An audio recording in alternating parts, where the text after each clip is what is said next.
Beleza. Francisco Neves, dentista e médico. Sei que sua rotina é muito corrida para estar aqui, então por isso eu queria te agradecer. E para mim é uma honra ter como o primeiro convidado desse projeto. Eu gosto de chamar que é só um projeto porque é um papo de café. O nome ele não é só simbólico, ele é representativo. É justamente isso que eu quero. Ter uma conversa que a gente tem dentro de um bloco, dentro do consultório, dentro da nossa rotina, mas que pode ser muito, pode acrescentar e muito para alguma pessoa de fora, para um paciente que tem alguma dúvida ou até instigar alguém a fazer uma pergunta para a gente que ele fica com medo de fazer. Então, como esse ambiente é descontraído, também pode gerar outras conversas igualmente descontraídas e relevantes. Bem, é assim, eu te agradeço, né? Porque foi você sendo o primeiro, né? Nesse teu podcast, né? Nesse teu projeto, que eu acho que é bem legal, porque meio que a gente não fica engessado. Isso daí que é legal. E aí no decorrer que a gente vai conversando, a gente leva muito naquela quando a gente está no bloco, né? Que a gente está operando, que a gente está conversando, fica aquele clima descontraído. Eu acho que essa é a melhor maneira para o nosso paciente poder entender o que a gente faz, esclarecer eles, né? As dúvidas dele de uma maneira muito mais simples, né, do que às vezes a gente está querendo passar para ele de uma maneira muito mais técnica. Acho que vai ficar muito mais fácil para eles. E contente de estar aqui, né? Bora lá, bora tocar. Bora Né? para cima. Francisco, eu quero que te apresente, por favor. Fala um pouquinho da tua história aí. Tu já tem uma carreira longa na odontologia. E eu quero que tu compartilhe um pouquinho aí da tua experiência com a gente. Então, eu formei no Cesupa em 2007. Jurava que tu era da né? Federal, cara? Não, eu fiz o meu mestrado na Federal quando eu por voltei. isso. Né? Eu me formei pelo Cesupa em 2007, no meio do ano, né? E aí meio que fiquei assim, poxa, e agora? Que eu queria fazer cirurgia, né? Conheci a cirurgia, né? Na faculdade, falei, pô, eu queria fazer cirurgia. E naquela época, tipo, não tem que nem hoje. Não tinha residência de cirurgia buco aqui. Tanto que meu pai não queria que eu saísse daqui. Aí ele começava a ver um bocado de coisa. Falei assim, poxa, faz uma especialização aqui e tal. Eu falei, não, pai, eu quero fazer residência. De todas as formas, ele tentou me Segurar prender aqui em Belém, né? Inclusive, meu pai nunca gostou que eu saísse, porque eu sempre fui um cara muito farrista, gostava de sair pra caramba, né? E aí eu acho que foi o único período da vida dele que ele nunca fazia muita questão de que eu ficasse em casa, pra ver se eu ficava. Aí tinha o Thiago, um dos meus melhores amigos, a gente formou junto e a gente queria a mesma coisa. A gente falou assim, Thiago, essa nossa vida, a gente formou no meio do semestre, né? Se a gente tocar essa nossa vida do jeito que a gente tá, a gente não passa em canto nenhum. Bora embora. Então, tipo, lá por setembro, a gente resolveu ir embora para São Paulo. Aí fomos para casa de um primo dele lá e ficamos estudando. tu não entrou direto pra residência, foi tentar a residência. Não, eu passei direto na residência. Eu formei no meio do ano, né, em junho. Aí eu fiquei com um semestre para poder trabalhar. Aí eu falei assim, pô, se eu trabalhar novo, festa, não vou estudar. Eu e ele, a gente sabia logo disso. Aí o que a gente fez? Se mudamos para São Paulo. Aí ficamos lá um semestre lá de setembro. Setembro entendi, foi para aguardando lá. o início. Isso. E ficamos estudando, enclausurado na casa do primo dele lá, que tem um suporte bacana pra gente. Só fez estudar direto lá. Uns 3 meses. Aproveitou bem sem esse tempo sair. lá, né? Bem. Tanto que, graças a Deus, passou eu e ele. Eu passei em São Paulo, na residência no Hospital Paulistano, e ele passou no Rio de Janeiro, no Hospital do Bom Sucesso. Onde é que ele tá agora? Ele continuou no Rio, ele não voltou. Ele ficou lá. Aí a professor lá, tá bem sucedido, bom pra caramba lá pra ele, tá tocando bem a vida dele, várias faculdades, curso, operando bem com gente que já tinha nome, né, na cirurgia buco. E eu fiquei lá em São Paulo, né? Aí fiz a minha residência no Hospital Paulistano. Quando eu tava terminando minha residência lá, eu consegui entrar na Unifesp na dor de disfunção orofacial e aí voltei depois pra Belém. Aí eu vim com dor de disfunção e a cirurgia bucomaxilo pra cá. Entendi. Ou seja, tu veio com uma bagagem grande, né? Vim. Lá, minha filha nasceu lá, minha primogênita Então é nasceu lá em paulista São tua Paulo. filha? Hã? Minha filha é Paulista. paulista. Minha filha é paulista. Aí, eu ainda esperei ela terminar tudinho, a gente se preparou para depois voltar para Cabo Belém. Voltamos em 2012. Então, se tu comparar 2012 com 2024, o mercado que tange a cirurgia ortognática, pura e simplesmente cirurgia ortognática, tá? O que tu vê de diferença? Cara, hoje em dia, a cirurgia ortognática, a gente conseguiu agregar com essa parte do software, a gente trazer para frente a cirurgia. Porque como é que funcionava antes, né? A cirurgia. Você tinha que ter um preparo, uma boa estabilidade oclusal para você operar, Um tratamento longo É ortodôntico. ortodôntico. Então, poxa, tu vai explicar para o paciente, olha, você vai ficar com um aparelho em torno de um ano e meio, né? Isso com um bom ortodontista para tocar, para a gente conseguir aquela estabilidade para tu operar. Um ano e meio é muito apertado. É muito, cara. Aí, poxa. Operar. E aí, Já outra parei. coisa. Pensa naquele paciente, um perfil 3, né? Mandíbula mais para frente. Vamos jogar a mandíbula para frente, o paciente tem uma boa disposição da maxila dele. Mulher. Tu vai falar para a mulher, olha, você vai perder sua estética, você vai ficar mais feia durante 1 ano e meio, 2 anos. Mulher não vai querer, cara. É muito complicado. Então, nessa fase, assim, eu acho que a gente demorava muito e perdia muito paciente. Mas veio evoluindo muito e os softwares, hoje em dia, o que eles permitem? A gente ter a previsibilidade, ter uma boa estabilidade. Ter uma boa estabilidade, aí tu vai com aquele teu orto, que seja um bom ortodontista, porque tu tem que mostrar pro teu orto. Que nem quando a gente conversa, Adam, eu consigo deixar o rosto dela nessa posição com essa mordida. Tu resolve? Resolvo. Aí, poxa, tu traz a cirurgia para aquela pessoa, adianta muito e depois ela toca orto. Então isso daí, é muito legal. Mas é claro, a gente tem que ter aquele trabalho nosso, que nem quando a gente começa a conversar muito. Chico, pode fazer. Eu falei, tu tem certeza? Dá uma... Eu acho que muito se fala sobre interdisciplinaridade, ou que é multiespecialidade, tudo. Só que a cirurgia ortognática, ela é impossível de existir sem essa comunicação entre a ortodontia, entre a cirurgia, entre até outras especialidades médicas, o fono. Tudo isso trouxe uma visão, eu vejo pelo menos, eu não estava no mercado em 2012, formei em 2013, mas eu percebo que hoje mudou muito a visão tanto do cirurgião, quanto do ortodontista e do paciente quanto a esse procedimento. Para todo mundo era muito difícil antigamente. Para todo mundo era muito caro, dolorido, demorado e te trazia muito transtorno para poder te dar um resultado. E o transtorno de ter que piorar para depois melhorar era fácil para a gente, né? A gente fala para o paciente assim, não, você piora e depois você melhora. Para a gente é fácil de falar, mas para o paciente, o corpo dele se defendeu a vida toda daquela má oclusão. O dente se inclinou para compensar, a compensação natural acontece muito. E todo mundo vendo diferente hoje a cirurgia, eu acho que aumentou muito. Se tu a pergunta que eu te fiz hoje, se tu me perguntasse, qual é a diferença numérica? O número de cirurgias que aconteciam semana era diferente de 2012 para cá. Eu falo porque eu comecei a operar, eu acho que foi 2017, 18. Então, o número de cirurgias que a gente fazia e com o número que a gente faz hoje não se compara. Hoje, praticamente, eu não sei tu, mas a gente opera em base 10, 12 pacientes no ano. Quantos pacientes tu opera no ano? Tu opera muito além disso. Muito. Nossa. Cresceu tanto o número que, às vezes, a gente quer operar durante a semana e aí os fornecedores que fornecem os materiais para a cirurgia falam assim, poxa, doutor, nessa data não dá, porque nessa semana eu já tenho que atender outros cirurgiões aqui. Tenho mais 2 cirurgias. Então já vê que o volume cresceu absurdamente mesmo das cirurgias ortognáticas. Né? E muito, como isso que tu falaste, o tratamento multidisciplinar também ajudou isso muito. Né? Porque outros profissionais passam, como tu falaste, do fono. Poxa, olha, tu tens uma alteração aqui que é esquelética. Para tu melhorar a tua fala, tu tens que melhorar aqui essa tua parte da tua oclusão. Tu tens algum problema de crescimento nas tuas bases ósseas, procura o cirurgião bucomaxilo, né? Então, isso daí ajudou bastante. Ajudou muito, nossa, muito mesmo pra gente, o paciente conhecer mais, né? E procurar o tratamento dele. E, poxa, e agregou, como tu falaste também, nessa parte multidisciplinar, antigamente a cirurgia, como é que a gente via? Sempre engessado em traçado cefalométrico. Hoje em dia, a gente vê a estética do paciente, claro, não perdendo a função, né? Então, poxa, isso daí é muito bom, cara. Porque tu consegues oferecer as duas coisas para o paciente. Imagina tu falar, olha, eu vou melhorar a tua mordida, mas vai ficar legal o teu rosto. Vai ficar com uma boa estética. Eu vou te fazer uma pergunta polêmica para a Larissa ficar feliz.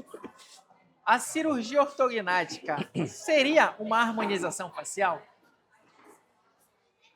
Cara, olha, eu acho que o termo harmonização, ele é mais para passageiro, entendeu? A cirurgia, ela é definitiva, entendeu? E não estou puxando sardinha pro meu Eu não sei a resposta dessa pergunta, eu só joguei a batata quente no teu peito. Você harmonizar é algo mais passageiro, você está disfarçando.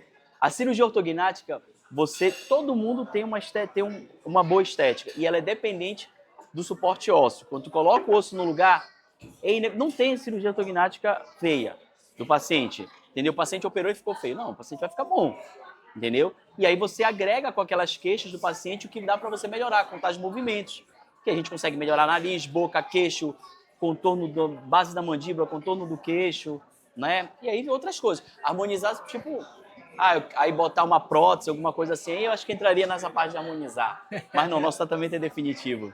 Porque apesar de ser definitivo, querendo ou não, tu busca uma face harmoniosa. Harmoniosa, é. Tipo, tu vai melhorar, deixar a função dele ok, mas deixar a face zoada? Não. A gente preza muito por isso, porque a gente sabe o quanto que é o peso disso para o paciente. Na verdade, muitos dos pacientes operam com uma intenção estética. Hoje em dia está muito mesmo. Apesar dele precisar muito do funcional e o funcional ser o nosso motivador cirúrgico, sem uma questão funcional a gente não opera, a questão estética tá tete a tete. Para mim, pelo menos, é páreo a páreo. Com certeza. Tanto que hoje, né, antigamente, o grande visionário disso daí foi o Epker.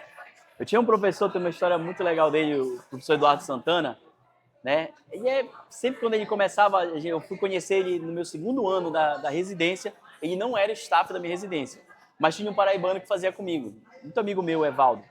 Aí ele falava, o Chico, cara, opera muito. Eu falava, cara, impossível alguém operar mais do que a gente, porque o nosso serviço era muito grande já, muito. Tinha vezes que a gente passava na semana, tinha 4 staffs que operavam bastante ortognática, que chegava assim, tinha 6, 7 cirurgias ortognáticas na semana, era muito, cara.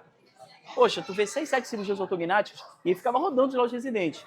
Eu falei, não, é impossível, tal, alguém. Uma por dia, quase. Pô, eu falava assim, não, é impossível operar mais alguém, mas não, ele opera isso, tal, não sei o que, tal. E fui conhecer ele lá. E aí ele que me apresentou muito, me levou essa parte para a parte estética, né? E aí ele me apresentou o Epker, né? Me deu muita dica, assim, para quando começar a operar. E ele sempre falava assim, Chico, você tem que pensar na estética do paciente, porque você pode planejar com estética e apresentar a função do paciente, né? E é o que tu falaste. Hoje em dia, o que está ditando isso? A estética. É a função, mas o cara fala assim, não, eu quero ser mais bacana. Se eu posso fazer, eu vou entrar no bisturi, eu vou fazer uma anestesia geral, eu quero mudar para melhor. Quem não vai querer? Exatamente. Não tem como. O apelo estético hoje ele é muito grande. E aquela frase que já se falava uns 5 anos atrás em ortodontia, em que a gente não trata número, a gente trata rosto. Exato. Vem de uma ideia tweediana em que a gente tirava muito dente, tirava muito premolar e fazia procedimento muito invasivo, mecânica pesada, para salvar o paciente de uma cirurgia ortognática. Eu acho esse o termo mais estranho da odontologia. E o pior é que o ortodontista fala com orgulho. Nem sabe, fiz isso e aquilo, fiz uma dobra, fiz tal aparelho, fiz tal mecânica, salvei o paciente de ortognática. Como se a gente pudesse salvar alguém de alguma coisa, ou como se a gente estivesse mascarando um problema, mexendo na consequência, tentando corrigir a causa. Hoje, a gente vê que eu posso fazer um traçado cefalométrico lindo, colocar o dente com um ponto tarará igual ao padrão do livro. Mas quem disse que o meu paciente vai ficar satisfeito com aquilo? Hoje a gente não trata número, assim como na ortodontia, assim como na cirurgia ortognática, assim como qualquer outro. Então, para mim, é como se toda a cirurgia ortognática não deixasse de ser uma harmonização. Mas a harmonização não é uma cirurgia ortognática. E o que difere os dois é o fato da cirurgia ortognática ser definitivo, porque mexe em base óssea. Exato. Já a harmonização é paliativo, porque é um procedimento fugaz, é passageiro. Isso. Então, qual foi a grande visão que tu teve de dizer assim, cara, a odontologia vai me levar só até aqui. Preciso de outro grau de conhecimento. Preciso da medicina. Que agora, né? Então, olha, eu sempre fui uma pessoa assim, eu tive excelente, vou dizer que eu tive lá no staff, 3 staffs sensacionais lá comigo, que sempre me orientaram muito bem. E eu sempre fui uma pessoa que fui preocupado assim, se eu estou fazendo algo, eu não estou naquele momento, eu não sou o presente. Eu quero acompanhar para saber como é que vai ser o meu futuro, se o meu resultado foi bom. Então, quando eu opero o meu paciente, eu falo até para os meus residentes, cara, quando você operar, é legal, tu tá operando, mas tu tem que acompanhar o teu paciente para saber se aquilo que tu fez está correto. Se foi durável. Exatamente. Eu falei assim, não, eu fiz. O teu acerto, tu só vai saber mais pra frente. Não é aquele momento, operei, tá certinho, o paciente tá bom, não tá aí com edema, tá bem sequinho, perfeita a minha cirurgia. Não. Tu tem que ver mais pra frente. Aquilo do teu paciente aí tá legal, né? Então, eu cheguei num ponto assim da cirurgia, eu comecei a fazer cirurgia. Quando eu cheguei aqui, eu foquei assim, eu quero fazer cirurgia ortognática, cirurgia da TM. Eu gosto de hospital. Eu não gosto de ficar em consultório, né? Então, eu sentei, fiz um planejamento para eu levar a minha vida para só cirurgia do hospital. Tanto que eu sou um dos poucos aqui em Belém que toca a vida para o hospital. Eu toco minha vida para o hospital. Se eu não conseguisse, se não fosse assim, eu nem conseguiria fazer medicina. Se fosse um dentista de ficar em consultório, não tinha como. Era inviável. É o único que faz isso. Era inviável. Aí, acaba que, quando eu me planejei dessa forma, de focar para o hospital, eu cheguei a um ponto que eu comecei a ver outros procedimentos que eu gostaria de fazer. Por exemplo, quero fazer uma rino para mexer aqui, tem uns tumores legais, poxa, é maligno, não posso mexer, não é na minha área. O que vai me oferecer isso? A medicina, tem uma outra especialidade, uma outra graduação. Quer saber? Vou sentar e vou estudar. Lá em São Paulo já é muito comum a dupla formação, né? Já é muito comum a dupla formação. Eles até estimulam a gente na residência. Olha, faça. Falei, cara, quer saber? Vou sentar. Eu falei, quer saber? Vou sentar e vou voltar para estudar e vou tentar fazer, né? E aí continuei, insisti, consegui. E aí tô nessa. Eu não quero simplesmente chegar para o meu paciente, vou fazer um curso de rinocirúrgica de uma semana e vou começar a operar. Cara, eu fiz residência. Vocês compram um problema do tamanho do mundo, porque tu mexe em tudo do cara. Tu mexe na autoestima, tu mexe no rosto, tu mexe na vida dele. E com o aumento do número das cirurgias, querendo ou não, tu aumenta o número de possibilidades de ter mais problemas. Exatamente. Acontece, só chuta para fora quem bate pênalti. Exatamente. E só acontece com quem faz, né? Então, se eu quero fazer, vai ter um momento, Adam, que vai acontecer. E quando acontecer, eu tenho que saber resolver. Como eu fiz residência, eu passei 3 anos, cara, dentro do hospital, enfurnado, operando tudo. A base de todo cirurgião é o trauma. Se é um bom cirurgião de trauma, você vai ser um bom cirurgião de cirurgia ortognática. Você vai refinar a sua técnica, você vai ver atrás e tudo mais. O fato de tu ter visto a limitação, então, pelo que entendi foi isso, né? A limitação que a odontologia te trazia na cirurgia ortognática foi o que te incitou, foi o que te instigou a procurar outra graduação, como a medicina. Uhum. E pra mim, não sei tu, as pessoas te chamam de doido, realmente é doido. Mas eu falo com o maior orgulho quando eu falo com meus pacientes, não, você vai lá com o Francisco, pô. Ele consegue aglutinar os dois conhecimentos, ele é cirurgião e médico. Isso é confortante para mim como profissional, para o paciente então, cara, deve ser de tu dormir bem e ele também, dizer assim, não, vou ficar em paz. Assim, eu até conto com a colaboração, vou dizer colaboração, porque com essa loucura de horário, acaba que eu vou no consultório, né, às vezes final da tarde, começo da noite, cara. E aí, o paciente vai lá esse horário para atender, às vezes eu saio do consultório 10h30, fazendo consulta. E eu sou um cara que demora mais na consulta. Sai com a criança dormindo, volta com a criança dormindo. Que nem ontem. As duas lá já estavam cochilando, mas corriam pro consultório de vez em quando lá. A gente se sente mal, são uns dias que eu me sinto mal. Quando eu saio, a família que paga. Infelizmente é isso. Eu fico assim com as duas lá. A minha mais velha, eu acho que é a que sofreu mais com esse período, que ela era muito ligada a mim, né? Então, se a gente conseguir, se eu conseguir fazer alguma coisa grande na vida de verdade, tu tá fazendo uma coisa grande pra caramba, todo mundo chama de loucura, na verdade é fazer alguma coisa grande que nem todo mundo tá disposto a encarar, entendeu? E tu fazer alguma coisa grande, vai deixar um legado para as tuas filhas, elas vão olhar e dizer assim, papai tinha muito dentista em Belém, papai ainda era só mais um. Uhum. E eu acho que isso vale a pena no fim das contas, entendeu? Vai, cara, é um ensinamento, dos né? olhos, dos olhos. Ela senta lá, aí chega, é chato porque é final de semana. Aí vai sair, eu falo assim, poxa, eu não vou poder sair hoje. Aí vai ficar em casa estudando.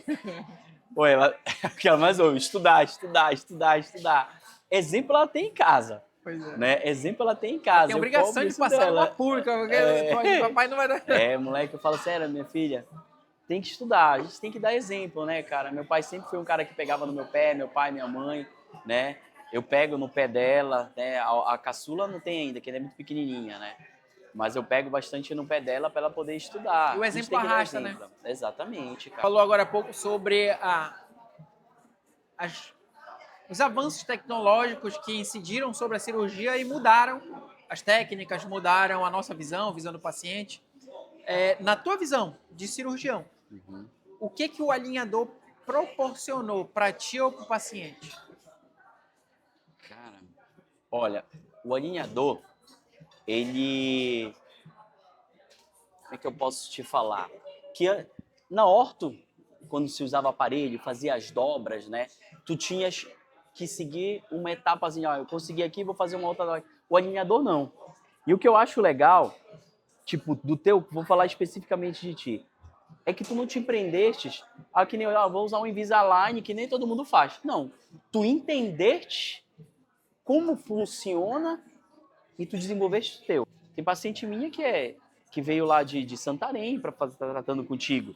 Ela chega lá no consultório, não, doutor, que há 4 meses eu venho com o doutorado, tá excelente, tá encaixada, tô trocando, tá perfeito, não sei o quê. Nem tá. lembrava assim. Não, eu falei assim, tu vem só daqui a 4 meses?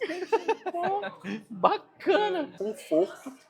Imagina, tudo que nem antigamente. O cara põe o aparelho, vai num restaurante, termina, pô, vai ter que ir ali pra limpar, comer um pão, um sanduíche, vai ficar limpando? Pô, alinhador tu não tem isso, cara. É um conforto, cara, é absurdo. E um salto teu, méritos teu, porque só tem tu que faz isso. Eu sempre falo que o alinhador, Francisco, ele trouxe 2 revoluções. Uma foi para o paciente, que é o que falou, conforto estético.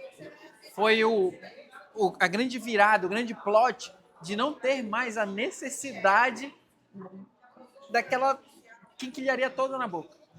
É muito bom, é funcional, te ajuda pra caramba, certo? Só que não deixa de ser um trambolho, me desculpa. Não deixa. Principalmente paciente ortognática, que a gente coloca 12 ganchos que parece um arame farpado. Literalmente é um arame farpado. Depois eu vou colocar uma fotinha aqui para ver o paciente preparado. E atrapalha. Quando tu vê no pós-operatório, o edema, o paciente, quando ele pede sorrir, ele cria uns hábitos por conta do aparelho. Isso ele não tem com o alinhador. Isso aí foi uma grande revolução para o paciente, para a gente, para mim e para você. Revolução biomecânica. O exemplo do paciente lá, de Santarém. Poxa, a mulher veio operar comigo. Falei, cara, não conheço ninguém em Santarém. Quando eu falei para ele, poxa, eu não conheço ninguém em Santarém, mas olha, ela te pediu um indicação amigo de meu, pode ser que eu opere e ele escolha um orto que eu não tenho conhecimento, um orto que não está tão familiarizado. Aí dá um problema na cirurgia, no final, aí vai falar assim, pô, cirurgião, culpa do cirurgião. A culpa é sempre do cirurgião. O paciente, tem muita gente que não entende como é que funciona, mas como é que eu vou operar sendo de outra cidade? A gente já operou gente de Goiânia, Santarém, Amazonas. A gente tem pacientes de várias... São Paulo. O meu cunhado operou cirurgia ortognática e está em São Paulo. Ela veio contigo, operou. Ficou, se não me engano, 30 dias em Belém, né? Aí eu aprontei o aparelho dela, só que eu não consegui instalar, porque ela ia embora. Não tem problema, eu liguei para uma ortodontista que trabalha com alinhadores lá. Falei, doutora, você tem condição de instalar esse aparelho para mim? Só preciso que instala. Tá bom. E você vai administrando os alinhadores para ela. Quando chegar no final, ela pretende voltar comigo. Tudo bem. Ela administrou todos os alinhadores. Agora, com 4 meses, voltou a Belém. Te visitou. Foi lá comigo de novo. Vai quando terminar a condução. Tá melhor que a minha. Outro exemplo. O meu cunhado que está em São Paulo. Ele fez um primeiro set, né? O que é um primeiro set? Uma primeira sequência de alinhadores. Não pôde vir a Belém. Foi pandemia, se eu não me engano. Aí ele disse, eu não vou conseguir vir. Eu falei, não tem problema. Cheguei no Google, pesquisei laboratório com scanner em São Paulo. Qual que é teu bairro? Ele falou Pinheiros, não lembro. Pinheiros. Aí eu encontrei o laboratório, liguei pro laboratório. Olha, eu sou de Belém, operei um paciente, quero fazer um exame. Tá bom, pode mandar.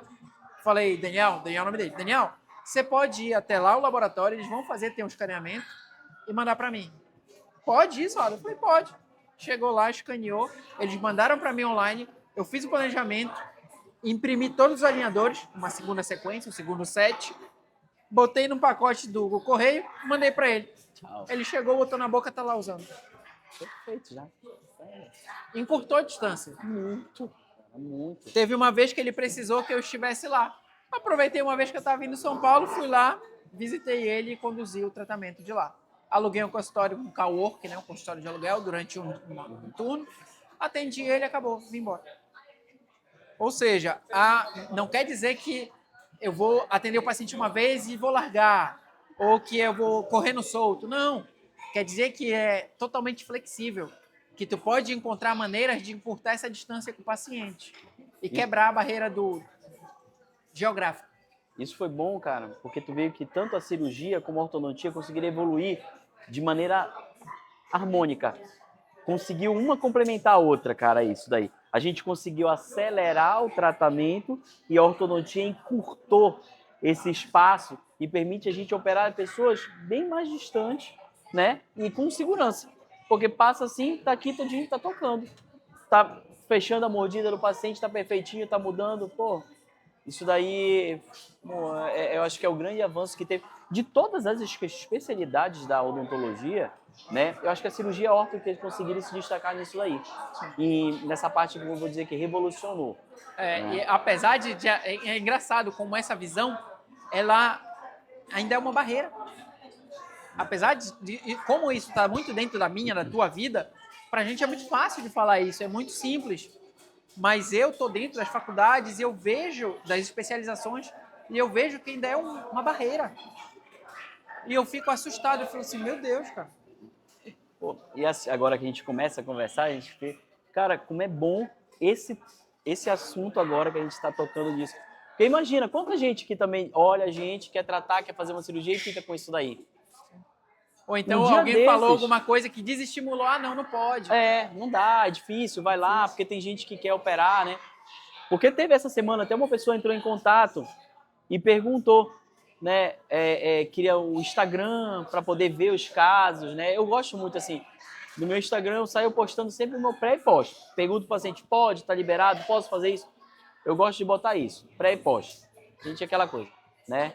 Mata a cobra e mostra o pau. Chegou lá, botou lá, pediu para ver e a gente vai soltando. Aí essas pessoas que estão de longe começam a admirar o nosso trabalho. Poxa, dá para operar com esses dois. Eu consigo fazer a cirurgia com ele. Quando o paciente é de fora, para muita gente de Paragominas e vem para cá operar. Falo, cara, pelo menos tenta, eu sei que a condição é assim, quer operar?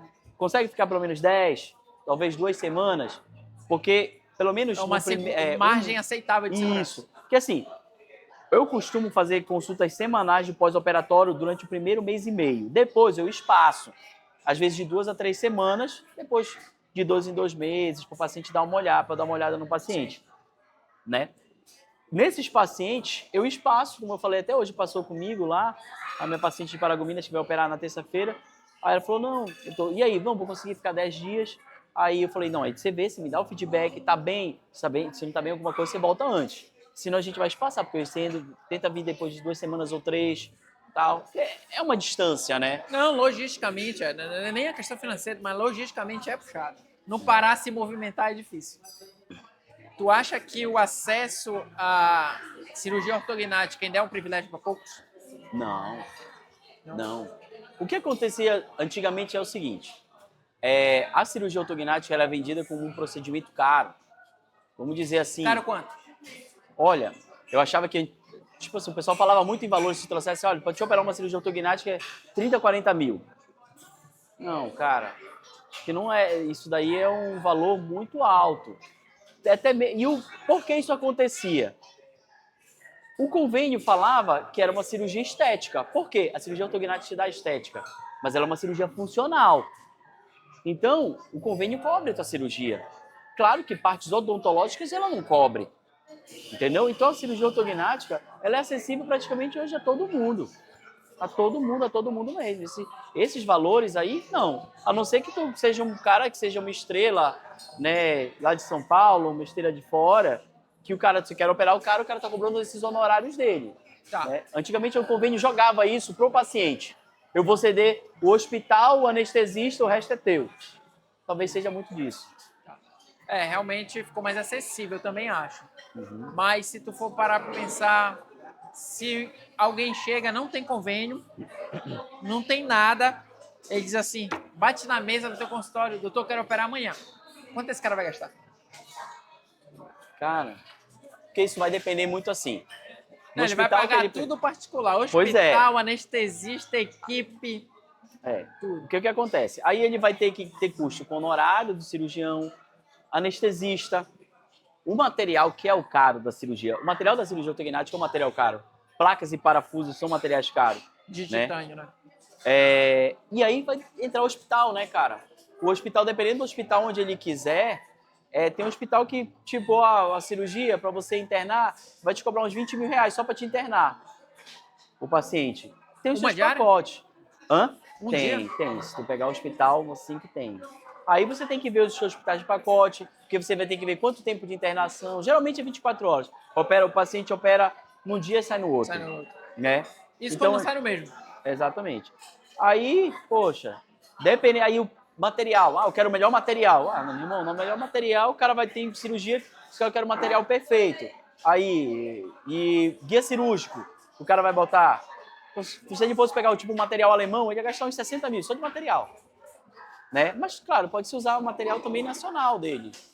Então, isso daí eu vou dizer que eu acho que se o cara fosse querer operar, no mínimo ele deve estar gastando dos seus 30, 35, que ele teria Tudo que marcar particular. isso. Tudo particular. Tá. Eu imaginei que seria isso. Mas, como tu falou, é muito acessível hoje pela questão do convênio. O convênio é que paga grande parte dessa cirurgia. Ele paga pra Ele já não facilitar. caracteriza mais como uma cirurgia estética. E nunca foi, né, cara? Isso daí era malandragem, né, de convênio. Empurrava. Imagina, o convênio vai querer ficar pagando essas cirurgias? Essa pergunta é cabal. Eu vou até chegar aqui perto. Né? Essa pergunta é cabal inspirada no nome do programa. Café com ou sem açúcar? Sei. Diz o nome de um dentista que te inspira. Inspira? Eu acho que seria, vou falar das antigas, para não criar nenhuma ciumeira. O Epker. Qual é o melhor horário de trabalhar? Manhã, tarde, noite ou full como trabalho? Manhã. A parte mais desafiadora de ser um dentista?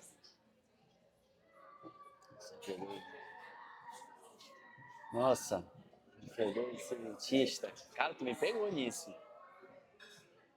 Pô, eu acho que... porque uma coisa que eu nunca pensei, acho que assim, se queria ser mais desafiadora na odontologia, hoje, eu acho que é grande quantidade de profissional, cara. Muita gente no mercado. O que não pode faltar no teu consultório? Café. Muito obrigado. E esse episódio foi no oferecimento de? Amazon. Muito bem. Conectando a essência amazônica à inovação. Esse episódio também foi no oferecimento de? Clinicorp, o software que ajuda você a potencializar seus resultados dentro do seu consultório.